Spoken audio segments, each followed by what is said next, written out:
lecture de shonen maintenant, avec du coup le fameux titre sur les super-héros. Oui. Oui. On peut dire son nom quand même, non? C'est Shai. Bah, je voulais te laisser le dire, mais bon, Shai. d'accord, pardon. Ah bah merci. Merci. Maintenant, comme c'est toi qui annonce, présentatrice, je voulais te laisser la primeur de l'annoncer, c'est pour ça. Shai, donc, un shonen classique, vous allez voir, on va en parler, mais ce n'est pas péjoratif pour autant. En tout cas, pour moi, ça ne l'est pas. Donc, Shai, ça raconte l'histoire d'un monde, en tout cas de la planète Terre, qui a enfin atteint une espèce de paix. Il n'y a plus vraiment de guerre, ça y est, la paix est partout, les peuples sont en harmonie. Et c'est assez dû. Et le maintien de la paix, en fait, on le doit à une forme de super-héros qui est apparue. Un peu spécial, c'est un jour ou l'autre, des gens sont apparus avec des pouvoirs. Et pas comme My Hero Academia où d'un coup des mecs ont développé un pouvoir. Là, c'est une entité qui aurait donné à certaines personnes sur Terre un pouvoir. Chaque personne, en fait, c'est une personne par pays. Donc vous avez un super-héros des États-Unis, un super-héros de la France, de la Russie, du Japon, et ainsi de suite. Et donc chacun est là pour un peu défendre son pays, mais par exemple plus des accidents, il y a une explosion, vite, il faut aider les gens à sortir. Il y a eu un problème sur la route, vite, on va aider les automobilistes. C'est plus ça, voilà. Maintenant, c'est plus un maintien de la paix qu'un vrai combat contre le mal. Et pas de chance pour le Japon.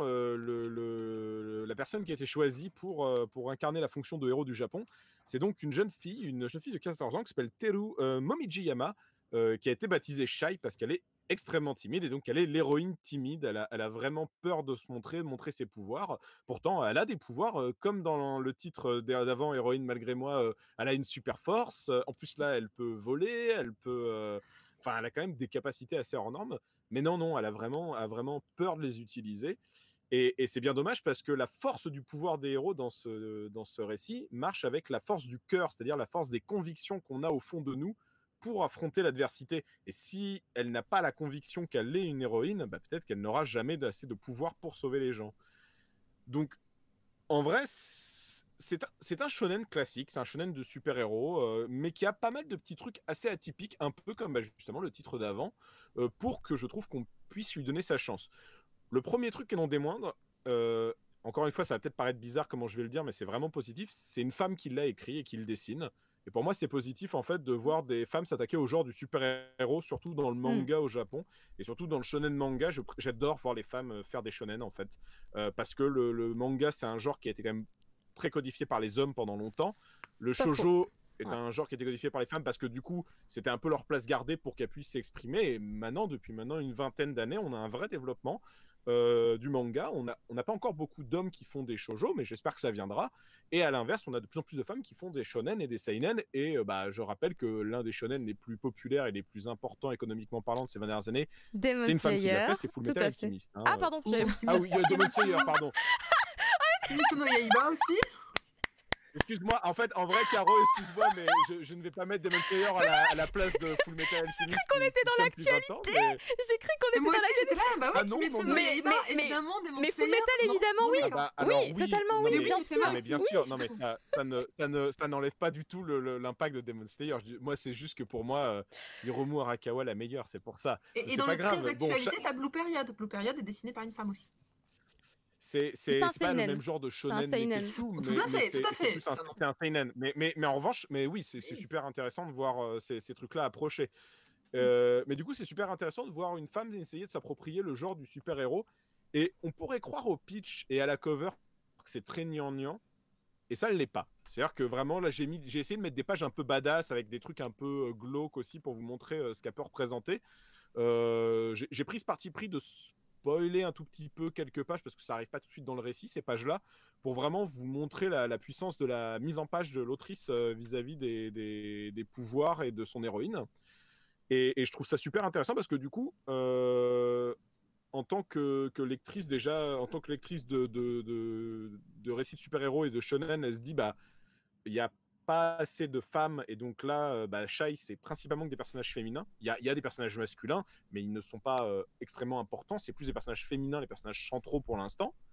Et il y a vraiment la réflexion qui est une réflexion qui manque à beaucoup de shonen de super-héros. Dans My Hero Academia, le seul personnage qui se la pose vraiment, je dirais que c'est Deku, à la limite, c'est l'impact de quand on est un héros, ce que ça peut faire sur les gens en fait. Est-ce qu'on a le droit d'être un héros même si nos pouvoirs ne sont pas à la hauteur des autres? Est-ce que la force de nos convictions est suffisante pour arriver à faire changer les gens? Est-ce qu'on a le droit de faire ça aussi? Parce qu'en tant que héros, ça reste une forme de vigilanté, donc on est hors des clous de la loi et parce qu'on a une force supérieure, est-ce qu'on a le droit de faire, en gros, d'imposer sa vision du monde aux autres? C'est des questions, je trouve, auxquelles Shai, en tout cas, essaye de poser la question et tente d'y répondre à sa manière. Et moi, ça m'a plu. Et l'autre truc qui m'a bien plu, c'est qu'effectivement, je trouve le trait vraiment super. L'autrice arrive parfaitement à alterner entre les moments badass de combat et donc d'un peu d'horreur et de glauque, comme on le revoit là, avec des moments un peu plus choupi kawaii, mais comme on pourrait le voir dans un shonen en fait pour le coup, parce que l'héroïne est très mignonne. Et dernier truc, non des moindres, les héroïnes sont sexy, mais ne sont pas sexualisées. Et je m'explique, c'est que leurs tenues ne sont pas spécialement des tenues en mode micro-bikini Ouais, elles sont moulant, pas comme on peut voir dénudées. dans les comics Ok, américains. effectivement. Ce que j'ai Elles sont vu. pas dénudées, voilà. Elles sont bien Donc, habillées. Ouais. même l'héroïne alcoolique, j'ai oublié son nom, L'héroïne de la qui Russie, est c'est l'héroïne ça? russe. Et voilà, et ben elle a un truc avec de la fourrure, elle a une combinaison avec, entre autres des parties en fourrure parce que il fait froid en Russie. Et donc, mine de rien, c'est logique de penser ça en fait. Mais je pense qu'un garçon, il aurait peut-être fait des tenues un peu plus sexy. Je pense vraiment sans jeter la pierre à My Hero Academia, où les filles ont quand même toutes des tenues très sexy, qui les mettent très bien en valeur. C'est pas exactement le cas de Shai, je trouve. Elles sont sexy, mais elles ne sont pas forcément sexualisées, selon moi, encore une fois. Peut-être je me trompe complètement, mais j'ai pas ressenti spécialement un attrait sexuel en voyant ces personnages, là où My Hero, les filles, il y a quand même ce truc-là qui est développé dans la... Et les garçons aussi, d'ailleurs, d'une certaine manière. Là, c'est pas ce qui prime forcément. Oui. À noter que Shai, sa tenue, c'est une transformation, elle n'a pas le choix. Et elle aime pas beaucoup ça, d'ailleurs. Elle aime pas ça a l'air très très beau. Oui. Ça a l'air super bien dessiné. Elle aime pas sa tenue, mais Shai, elle a honte de tout. Donc, Ouais, à ce moment-là, c'est vrai qu'elle est pas fan de la tenue et de la manière dont ça la met en valeur ou quoi, mais parce que pour elle, c'est trop voyant déjà. Donc voilà. Mais après, peut-être qu'il y aura des personnages dont la conviction, eux, ça les dérange pas d'être à moitié nus, et peut-être qu'il y aura des personnages un peu plus... et avec des tenues un peu plus échancrées. Mais en tout cas, Shai, c'est normal qu'elle ait une combinaison intégrale, puisqu'elle a honte de ce qu'elle est. J'ai oublié encore le nom de l'héroïne russe, désolé, mais elle, pareil, par les grands froids et par tout ça, on peut l'appeler Olga, enfin, si vraiment, tu veux. en tout cas, je trouve... Non, parce que c'est ultra raciste. Mais non, mais ma grand-mère, elle s'appelle Olga, et elle était appelée Olga parce que sa famille était hyper fan de la Russie. Alors je me permettais de dire ça parce que c'est le prénom de ma grand-mère, c'est mon deuxième prénom. Sa famille était hyper fan du manga. Sa famille était hyper fan de Shai en avance, 20 ans avant. C'est mon deuxième prénom, Olga, c'est pour ça que je le suggère. Mais bon, pardon. Et bref, en tout cas, je sais pas qui l'a lu parmi vous, mais moi, malgré le fait que c'est très classique, j'ai trouvé ça sympathique et ça m'a donné envie de l'acheter et de continuer à voir ce que ça allait me proposer, quoi. T'as lu le tome 1 ou t'as lu les deux premiers tomes qui sont sortis, enfin qui sortent du coup le 22? J'ai lu les 2 premiers volumes. Ah, d'accord. J'ai lu les 2 premiers volumes. En coffret d'ailleurs. Ah oui, c'est vrai qu'il y a eu un petit coffret également, ouais. Il va y avoir un petit coffret qui va sortir, effectivement. Donc voilà, je sais pas si ce manga aura en tout cas la popularité des autres titres dont on parlait avant, comme Kimetsu ou FMA, mais j'ai envie de lui donner sa chance perso. Et Fumble, Faut que tu je disais... finisse Oui. de le lire, j'ai pas fini le premier, je crois. Je sais plus où je me suis arrêté. Je trouvais ça sympa, mais il y a quelque chose qui m'a... Enfin, je sais pas, j'ai pas totalement été à fond dedans. Je crois que j'aime pas trop les personnages secondaires. Enfin, je sais pas, j'ai pas vraiment accroché aux personnages secondaires qu'on voit et je sais pas, pour moi il manque un truc, mais j'arrive pas à mettre le doigt sur quoi exactement pour le moment. Ok. Bah, j'attends de l'avoir en main. Moi, les extraits me plaisent bien, mais je pense qu'une fois que je l'aurai en main, je vais le tester du coup aussi. Mais en tout cas, il m'intéressait parce que, comme tu disais, tu vois, les shonen qui parlent de super-héros comme ça, il n'y en a pas beaucoup. Non.